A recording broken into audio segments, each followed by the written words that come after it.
It is February 18th, 2001, a Sunday afternoon in Vienna, Virginia. The sky is overcast. The temperature hovers around 40 degrees. The neighborhood is quiet. You pull your silver Ford Taurus onto a residential street near Foxstone Park. You step out, look around briefly, and begin walking down a wooded path toward a creek. Your name is Robert Philip Hanssen. You are a 25-year veteran of the Federal Bureau of Investigation. You hold a top-secret security clearance. You have spent your career hunting Soviet spies on American soil. And for the past 22 years, you have been one yourself. You walk to a wooden footbridge that spans Wolf Trap Creek. The ground beneath it is damp and dark. You crouch down and tape a sealed garbage bag to the underside of the bridge. Inside the bag are classified documents, secrets about American intelligence operations that you intend to deliver to the Russian Foreign Intelligence Service, the SVR. You have done this dozens of times before. You have a system. A piece of white medical tape on the park sign tells your Russian handlers that a package is waiting. A separate drop site nearby is where they leave your payment. You have been paid more than $1.4 million in cash, diamonds, and Rolex watches over 2 decades. The Russians have never seen your face. They know you only by a code name, Ramon. You straighten up, you walk back along the path toward your car, you step onto the road. And that is when the FBI emerges from the trees. Armed agents surround you. They order you to the ground. As the handcuffs click shut, you look up at the men who have finally come for you, and you say 5 words that will echo through the history of American espionage. What took you so long? The United States Department of Justice will call your espionage possibly the worst intelligence disaster in U.S. history. Over 22 years, you sold approximately 6,000 pages of classified documents to the Soviet Union and Russia. You compromised nuclear war strategies, military weapons technologies, the identities of double agents, and a secret eavesdropping tunnel the FBI built beneath the Soviet embassy. At least 3 people were executed because of information you provided. The full extent of the damage may never be known. This is the story of how you betrayed your country, your colleagues, your family, and your faith, from inside the very institution designed to prevent exactly that. And this is the story of the 27-year-old operative who was sent in to bring you down. But first, let us go back to the beginning. Let us go back to Chicago. You are born on April 18, 1944, in Chicago, Illinois. You grow up in the Norwood Park neighborhood on the city's northwest side, in a modest house with a small yard and a father who wears a badge. Your father's name is Howard. He is a Chicago police officer.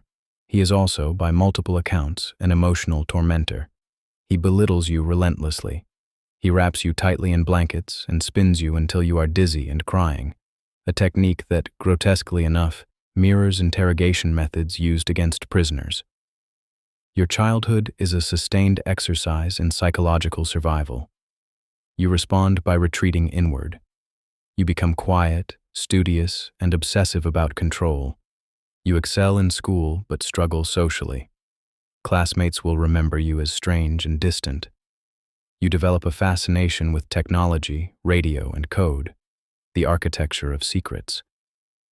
After graduating from William Howard Taft High School in 1962, you enroll at Knox College in Galesburg, Illinois, where you study chemistry and Russian. You apply to the National Security Agency for a cryptography position. They turn you down, budget constraints. You enroll in dental school at Northwestern University, then quit after 3 years. You pivot to business, earning an MBA in Accounting and Information Systems in 1971. It is at Northwestern that you meet Bernadette Walk, Bonnie. She is a devout Catholic from a large family. You marry in 1968. You convert from Lutheranism to Catholicism. It is not a casual conversion. You become deeply committed to the faith, eventually joining Opus Dei, a conservative Catholic movement that emphasizes personal sanctification through everyday life. Religion will become central to your identity, and, eventually, central to the contradictions that define you. After a brief stint at an accounting firm, you join the Chicago Police Department as an internal affairs investigator specializing in forensic accounting. You are good at it. You are meticulous. You understand systems, numbers, and how people hide things. On January 12, 1976, you are sworn in as a special agent of the Federal Bureau of Investigation. You raise your right hand. You take an oath to enforce the law and protect the nation. You are 31 years old. You have a wife, young children, and a mortgage. You are assigned to the FBI's field office in Gary, Indiana, a grim industrial city on the southern shore of Lake Michigan, ravaged by crime and economic collapse. It is not the glamorous posting you imagined. You feel underutilized, intellectually superior to your peers, and trapped in a bureaucracy that rewards seniority over talent. This sense of grievance will define you. Throughout your career, you will complain bitterly that the FBI values agents who carry guns and kick down doors over those who analyze data and crack codes. You see yourself as a thinker surrounded by brutes. You are, in your own estimation, the smartest person in every room you enter, and you resent that no one else seems to notice. Psychologists who will later study your case will identify this toxic combination of intellectual grandiosity and wounded self-esteem as the foundation of your betrayal. You do not simply want money. You want to prove, to yourself, to your dead father, to the FBI that overlooks you, that you are extraordinary. And if your own country will not recognize your brilliance, perhaps its enemies will. 3 years from now, you will test that theory. You are transferred to New York City in 1978. You are assigned to a squad within the counterintelligence division that focuses on Soviet intelligence operations on American soil. Your job is to identify, monitor, and recruit Soviet agents. It is a target-rich environment. The Soviet mission to the United Nations on the Upper East Side is a known hub for GRU and KGB activity. Soviet diplomats, trade officials, and cultural attachés move through Manhattan with varying degrees of cover. Many are intelligence officers. Some can be turned. Your unit works to figure out which ones. And then, in November of 1979, you do something that no one at the FBI could have anticipated. You walk into a Soviet trade office, a known front for the GRU, the Soviet Military Intelligence Directorate, and you volunteer to spy for them. There is no recruitment, no honeypot, no ideological awakening, no blackmail. You simply show up and offer your services. You will never articulate a coherent political motive. When you are finally caught, decades later, you will tell debriefers that your only motivation was financial. But money alone does not explain what happens next. Your first major act of betrayal is to reveal the identity of Dmitry Polyakov, a Soviet general who has been secretly working for the CIA since the early 1960s. Polyakov is one of the most valuable intelligence assets the West has ever recruited. For nearly 20 years, he has provided the United States with critical information about Soviet military capabilities, weapon systems, and intelligence operations. He does it not for money, but because he believes in reform. You give up his name for approximately $21,000. Think about that number. $21,000. It is less than half your annual salary. It is the price of a used car, and it is the amount of money for which you condemn a man, a general, a father, a reformer, to a bullet in the back of the head. Years from now, intelligence historians will debate whether greed alone can explain this act. $21,000 does not buy a new life. It does not buy safety or freedom. What it buys, perhaps, is the confirmation of something you have long suspected about yourself, that you are capable of operating at a level that the FBI, with all its resources and its self-righteous certainty, cannot even detect. This is not about the money. It was never about the money. It is about the secret knowledge that you are extraordinary, and the intoxicating power of proving it in the most dangerous arena on Earth. The Soviets do not act on Polyakov immediately. They watch him for years, gathering evidence, mapping his network. When they finally arrest him in 1986, he is tried in secret, convicted of treason, and executed in 1988 with a bullet to the back of the head. You never meet Dmitry Polyakov. You never see his face. You simply type a name on a piece of paper, hand it to an enemy intelligence service, and go home to your family in time for dinner. In 1980, Your wife goes down to the basement and finds you hunched over a desk, surrounded by papers. They are not tax documents. They are not case files. They are communications from the GRU. Bonnie confronts you, and you confess, partially. You admit that you have been in contact with Soviet intelligence, but you tell her the information you passed was worthless, harmless. You say it was essentially a con, that you took their money without giving them anything of value. This is a lie. You gave them Dmitry Polyakov. Bonnie is horrified. But she does not go to the authorities. She is a devout Catholic, married to a man who has embraced her faith. She turns to the institution she trusts most. She tells you to confess to a priest. You do. An Opus Dei priest hears your confession, instructs you to stop spying, and tells you to donate the money to charity. There is no discussion of informing the FBI, no consideration of legal consequences. The matter is treated as a sin to be absolved, not a crime to be reported. You donate some of the money to Mother Teresa's Missionaries of Charity. You promise Bonnie you will never spy again. And for a time, you keep that promise, or appear to. In 1981, you are transferred to the budget unit of the FBI's Intelligence Division in Washington, D.C. From 1983 to 1985, you move to the Soviet Analytical Unit, where you have access to the Bureau's full portfolio of counterintelligence operations against the Soviet Union. You are now inside the machine. You know the names, you know the methods, you know the sources, and you are, for the moment, not passing any of it to anyone.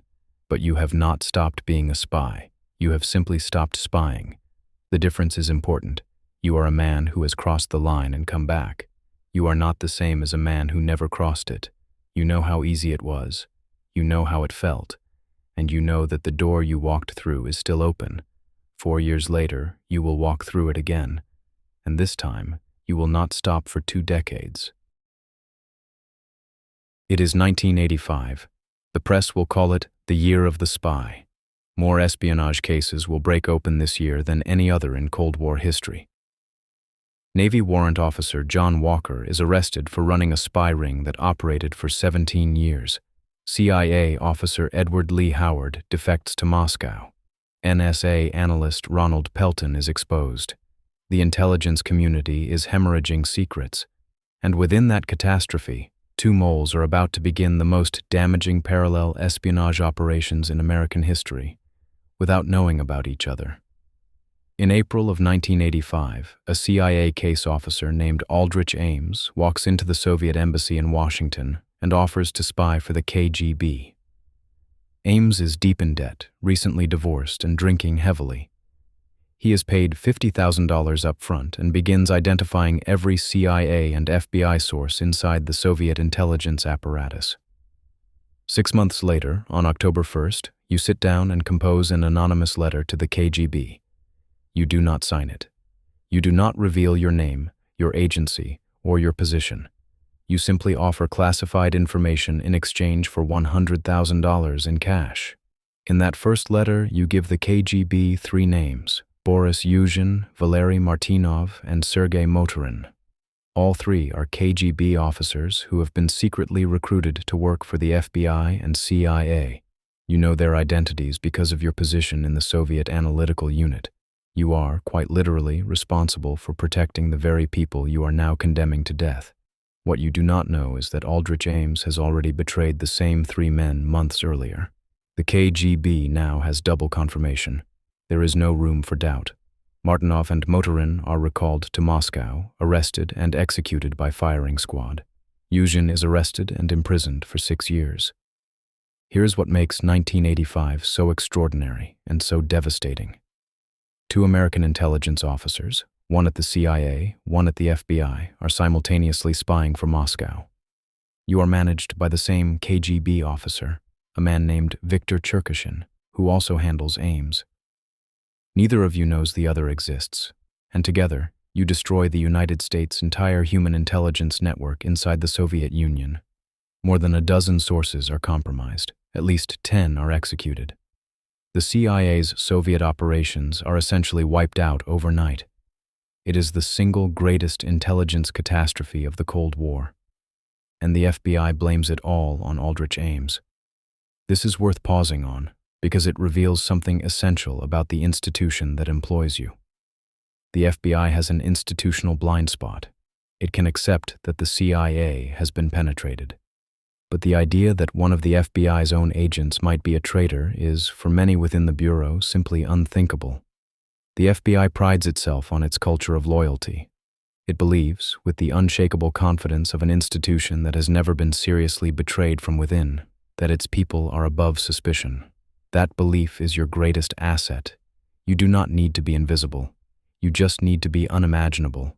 You are never suspected, not once, not for 14 more years.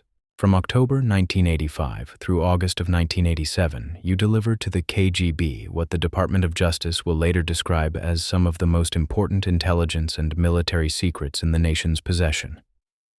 You give them thousands of pages of classified documents and dozens of computer disks. The breadth of what you compromise is staggering. You reveal United States strategies for continuity of government in the event of nuclear war. The plans that would determine how America would survive and respond to a Soviet first strike. You disclose major developments in military weapons technologies, giving Moscow a window into what the Pentagon is building and how it intends to fight. You hand over the identities of active and historical American assets inside Soviet intelligence, the human beings who have risked their lives to spy for the West. You reveal the locations of KGB defectors living under assumed identities in American witness protection programs. And perhaps most spectacularly, you tell the Soviets about a tunnel. In the late 1970s, during the construction of a new Soviet embassy building on Wisconsin Avenue in Washington, the FBI quietly dug a tunnel beneath the embassy's decoding room. The tunnel cost millions of dollars and represented one of the most ambitious technical intelligence operations in FBI history. The Bureau had never activated it for fear of detection.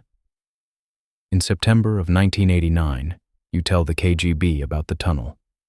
You receive a $55,000 payment the following month. The tunnel, and the years of planning behind it, are rendered worthless in a single transaction.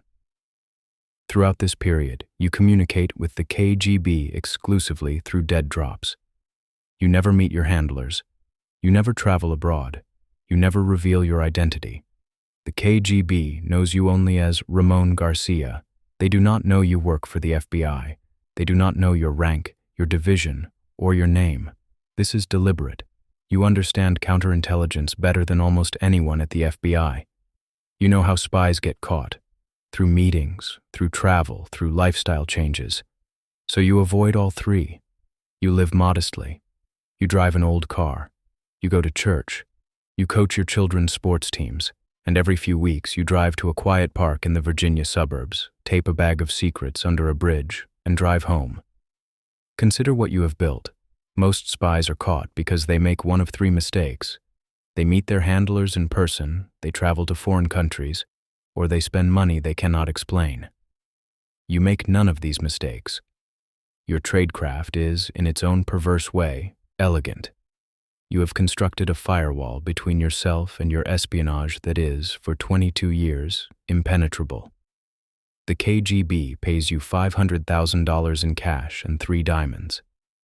Some of the money goes toward an addition on your house, tuition at your children's private schools, and gifts. You are careful never to spend conspicuously.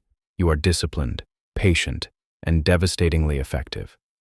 Here is what your Sundays look like during this period. You wake early. You attend Mass with your family at St. Catherine of Siena. You have lunch. You help your children with homework. And sometime in the afternoon, you tell Bonnie you need to run an errand or take a walk. You drive to a park in Northern Virginia, Foxstone or Long Branch, or one of several other locations you have scouted. You walk a familiar path. You leave a piece of tape on a sign or a chalk mark on a utility pole. You place a sealed bag under a bridge or behind a podium. And then you drive home, in time for dinner. No one follows you. No one questions you. No one monitors your movements. You are a mid-level FBI supervisor taking a walk in a suburban park. You are invisible in the most literal sense. There is nothing to see. The information you carry in those bags will alter the global balance of power, and you carry it in a garbage bag, under a bridge, in a park where children play on swings 30 yards away.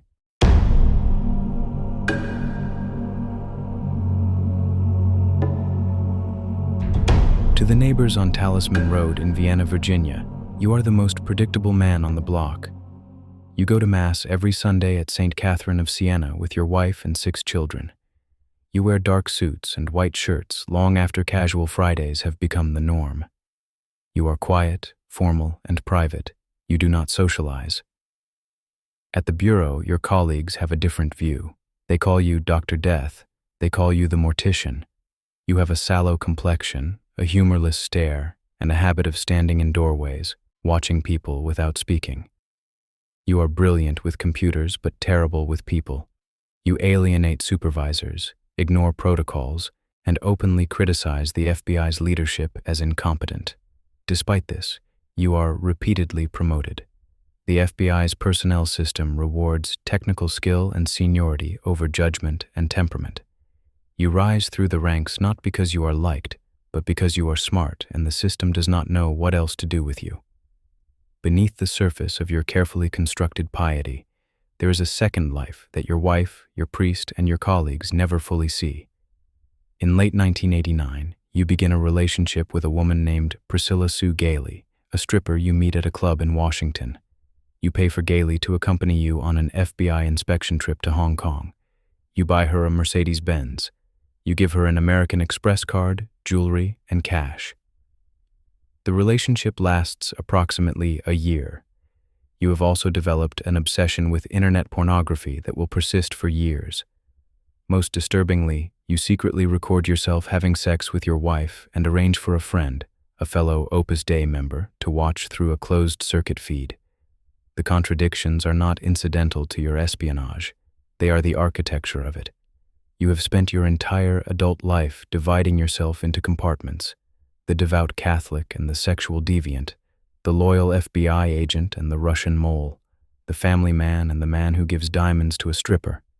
Each identity exists in its own sealed room, and you move between them with a fluency that those who study espionage call compartmentalization. It is the essential skill of a double agent, and you may be the most naturally gifted practitioner the FBI has ever produced. But there is a cost. Compartmentalization requires constant energy. You must remember which version of yourself is on display at any given moment. You must suppress one identity completely while performing another.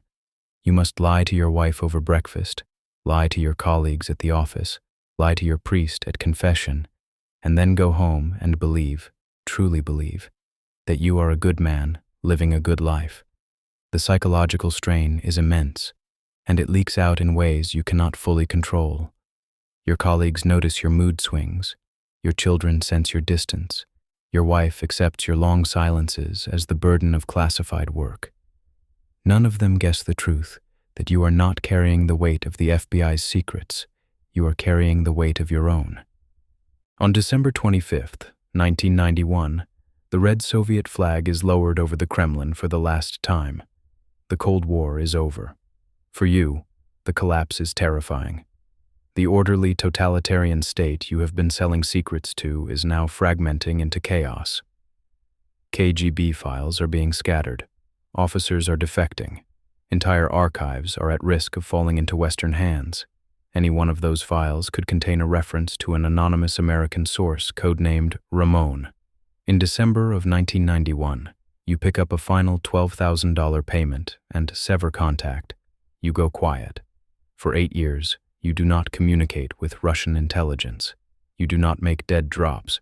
You do not receive payments.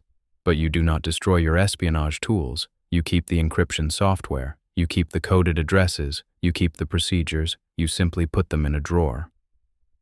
Meanwhile, the hemorrhaging of American intelligence assets throughout the late 1980s has not gone unnoticed. In February of 1994, the FBI arrests Aldrich Ames at his home in Arlington, Virginia. Ames's arrest is a seismic event.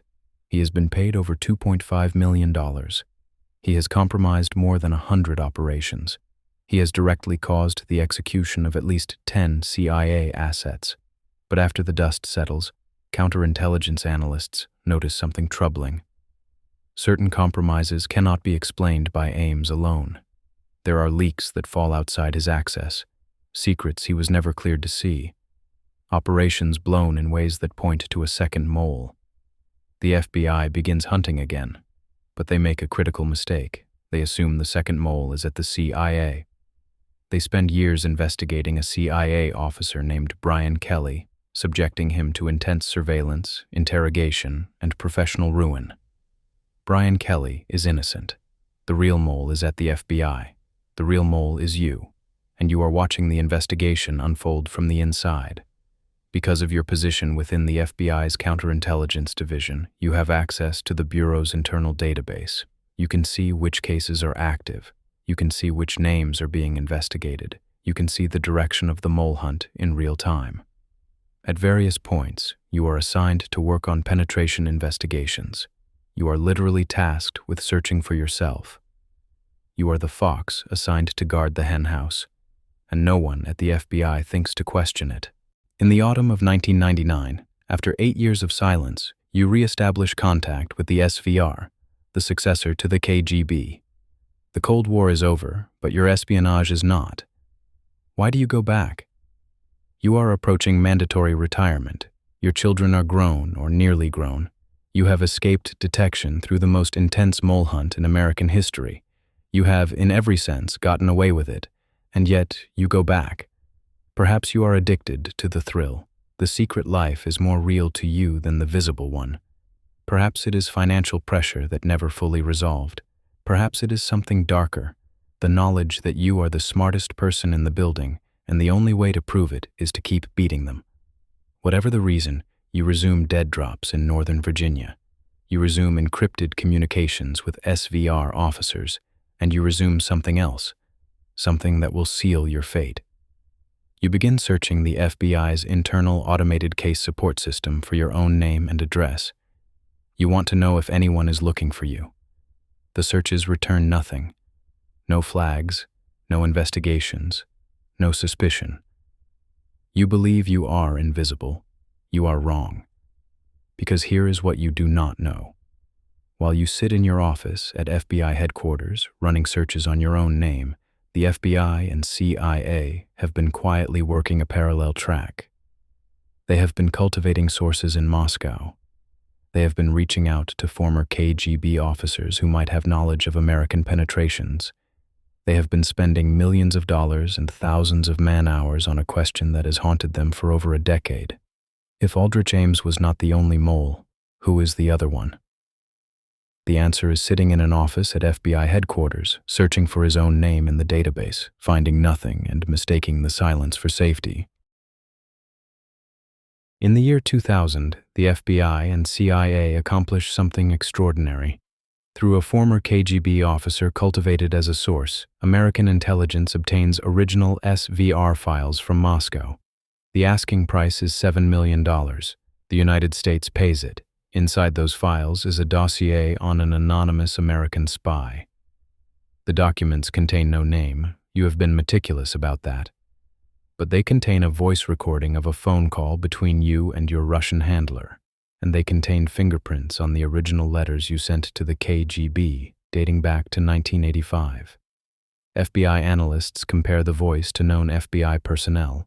They compare the fingerprints to internal records. The match is conclusive.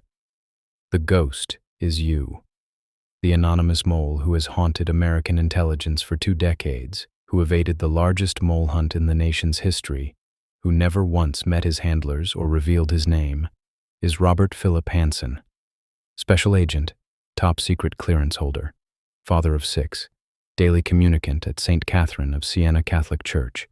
The revelation sends a shockwave through the FBI. This is not a CIA problem. This is the FBI's own man, a senior counterintelligence agent who has spent a quarter-century inside the Bureau, who has attended Christmas parties with the same people he was betraying, who has walked through the halls of FBI headquarters with 6,000 pages of stolen secrets in his briefcase. But the FBI cannot simply arrest you. If you lawyer up and refuse to talk, the damage assessment will be incomplete. Sources may still be in danger. They need you to confess, to sit in a room and walk through 22 years of treason, document by document, drop by drop. To do that, they need a smoking gun. And to get the smoking gun, they need someone on the inside. One Sunday morning in early 2001, a 27-year-old FBI surveillance specialist named Eric O'Neill receives an unexpected visit at his home. His supervisor drives to his house for an unscheduled meeting. When O'Neill gets in the car, his boss is grinning. Have you ever heard of a guy named Robert Hanssen? O'Neill's code name within the FBI is Werewolf. His job is to be a ghost, to follow, photograph, and monitor targets without being detected. He is young, he is unknown, and he has 3 qualities the FBI needs. He is Catholic, he is male, and he is good with computers. The FBI has devised an elaborate plan. They create a fake division, the Information Assurance Section, and offer you the position of running it. You are told it is a promotion, approved personally by FBI Director Louis Freeh, with a 2-year extension past your mandatory retirement. In reality, the new office is a cage. The walls are fitted with hidden cameras, the phone is tapped, the computer is monitored, and your new assistant, the young man who will sit in the outer room, manage your calendar, and fetch your coffee, is Eric O'Neill. You do not know this. You see a junior employee, eager, Catholic, deferential, exactly the kind of person you like to mentor. You call him into your office on his first day and teach him what you call Hanssen's Law. You tell him, the spy is always where he has access to the information he knows he can use to do the most damage and get the most money, and he knows how to use it and get away with it. O'Neill will later say that in that moment, he felt you were issuing a challenge. Try and catch me.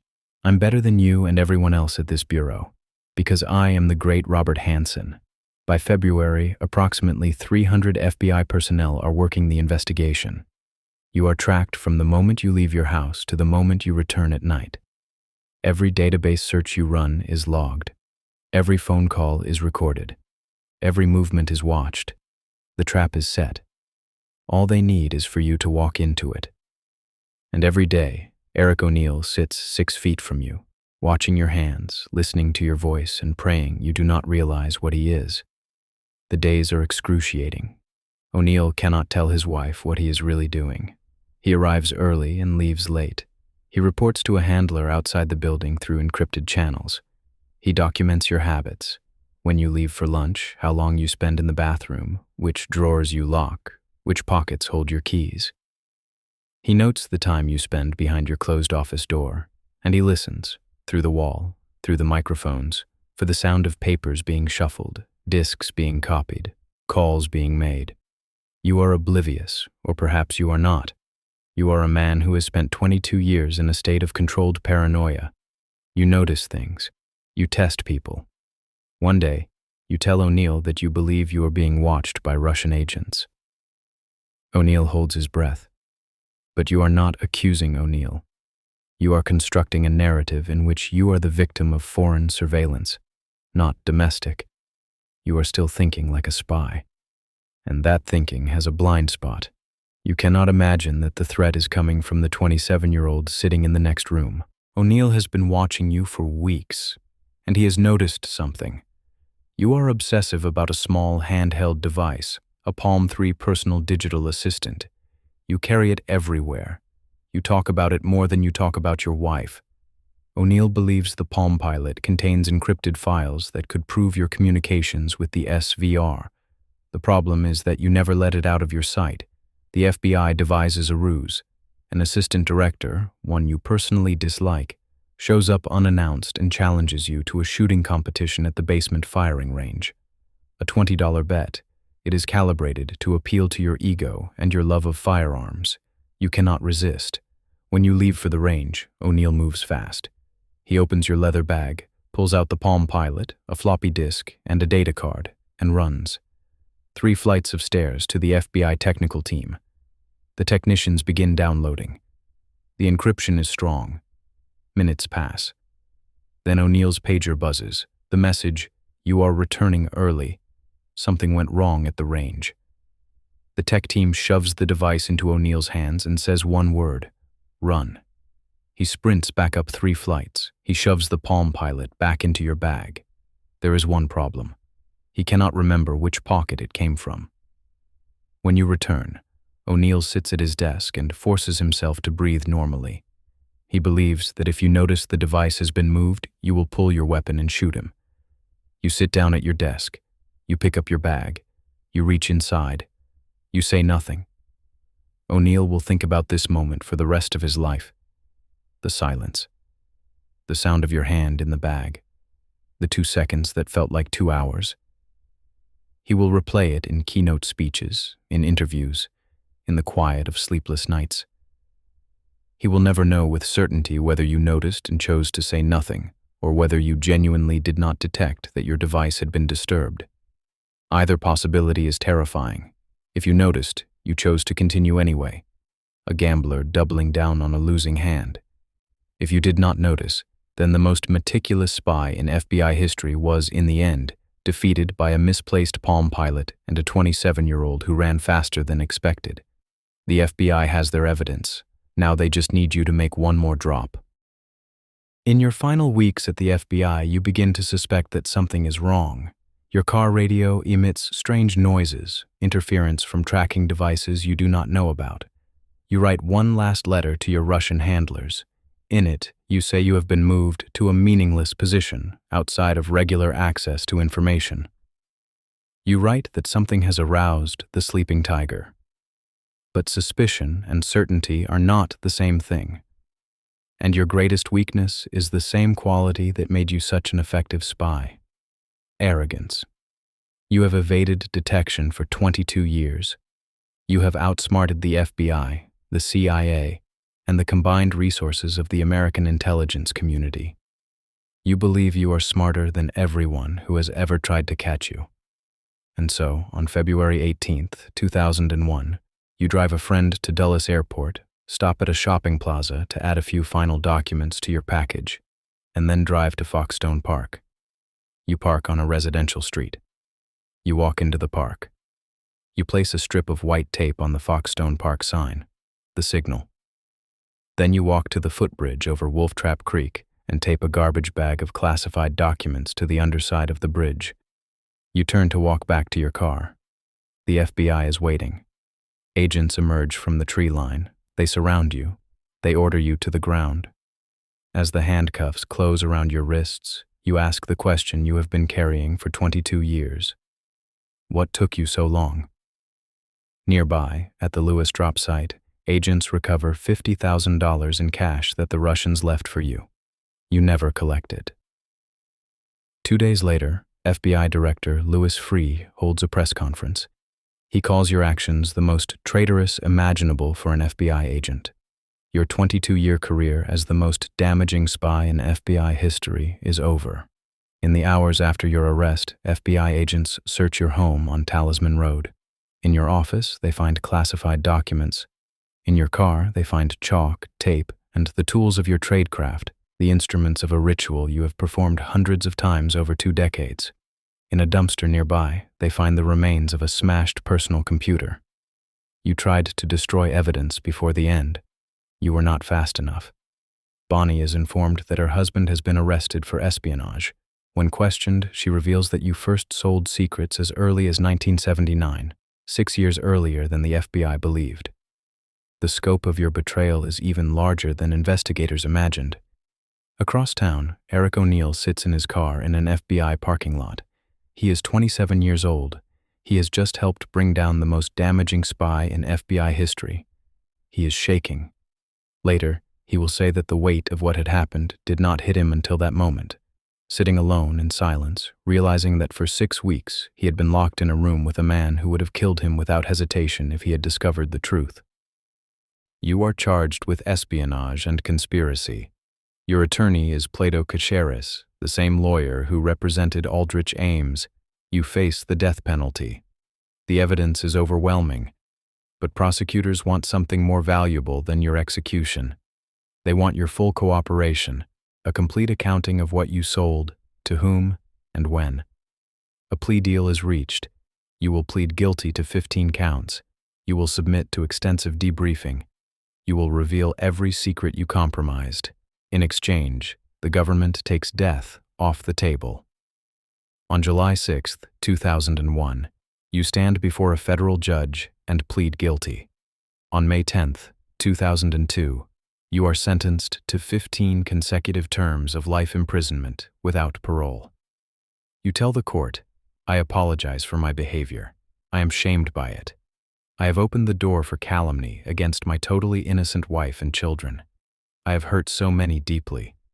You are transported to ADX Florence, the federal Supermax near Florence, Colorado, the most secure prison in the American federal system. You are placed in solitary confinement, 23 hours a day in a 7 by 12-foot concrete cell, 1 hour in a small concrete cage, no contact with other inmates. During your debriefings, you are cooperative but controlled. You answer questions methodically, without emotion. You walk investigators through your espionage chronologically, the dead drops, the signals, the encryption, the documents. You confirm what the FBI feared: the damage is worse than they estimated. When asked why, you offer no grand ideology. You say it was about money. You say it was about the intellectual challenge. You say in one of your more revealing moments that you always knew you were smarter than the people around you, and that espionage was the only arena where that intelligence was fully recognized and rewarded. It is the confession of a man whose ego was larger than his patriotism, whose need to be exceptional outweighed his duty to be decent. You did not betray your country because you hated it. You betrayed it because, in your mind, it failed to appreciate you. And the cost of that grievance was measured in human lives. In August of 2003, the Inspector General releases a 674-page report on your case. Its conclusion is damning. You escaped detection for over 20 years not because you were a master spy, but because the FBI's internal security program was deeply flawed. The Bureau had a culture of institutional arrogance. It failed to monitor database access. It failed to require polygraph examinations. It failed to investigate credible warning signs that surfaced repeatedly throughout your career. Your brother-in-law, an FBI employee, recommended an investigation as early as 1990 after his sister discovered unexplained cash in your household. The recommendation went nowhere. You were caught not because the system worked, but because $7 million and a defector from Moscow provided what the FBI's own safeguards never did: proof. The Inspector General issued 21 recommendations for reform. The FBI was told to implement mandatory polygraphs, create a more robust security division, and monitor database access. Some reforms were implemented. Others moved slowly. A follow-up review in 2007 found progress uneven. The lessons of your case are still being absorbed. Eric O'Neill left the FBI after your arrest. He went to law school at George Washington University, graduated with honors, and built a career in cybersecurity. His memoir, Gray Day, was published in 2019. The film Breach brought the story to a wider audience. O'Neill continues to speak publicly about espionage and insider threats. Your wife, Bonnie, was never charged. She received a portion of your federal pension. She has lived quietly since. Aldrich Ames remains in prison, serving a life sentence. On June 5, 2023, you are found dead in your cell at ADX Florence. You are 79 years old. The cause of death is not publicly disclosed. You have spent the final 21 years of your life in solitary confinement. You never recanted. You never fully explained why you did it. The money was substantial, but not extraordinary. 1.4 million over 22 years. You were not an ideologue. You were not a dissident. You simply believed you were smarter than everyone around you. And for 22 years, you were right. The damage you caused is incalculable. 3 men, at minimum, were executed because of the names you provided. A generation of intelligence operations was compromised. Nuclear war plans were handed to an adversary. The FBI's most sensitive techniques were laid bare, and the trust between the United States and its allies was shaken to its foundations. The footbridge at Foxstone Park still stands. The creek still runs beneath it. On any given Sunday, families walk through with their dogs, unaware of what happened under that bridge. But the bridge remains, and if you stand there on a cold February afternoon, With the wind in the bare trees and the water running over the stones, you might understand something about espionage that no textbook can teach you. It does not happen in exotic locations or shadowy back alleys. It happens in places like this: quiet places, ordinary places, places where a man can walk his dog, coach his daughter's soccer team, attend Mass on Sunday morning, and sell his country's secrets on Sunday afternoon. That is the lesson of Robert Hanssen. The most dangerous spy is not the one who looks dangerous. It is the one who looks exactly like you. And that is the final, uncomfortable truth of this story. You did not do what you did because you were broken in some way that made you fundamentally different from the people around you. You did it because you had access and opportunity and a grievance that festered in silence for decades. You did it because the system trusted you, and you decided that trust was a weapon to be used rather than a responsibility to be honored. The question this story leaves behind is not how Robert Hanssen got away with it for 22 years. The answer to that question is depressingly simple. No one was looking.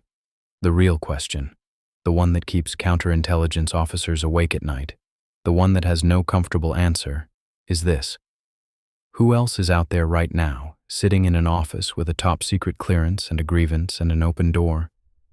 Who else looks exactly like everyone around them? Who else is waiting to be asked, "What took you so long?"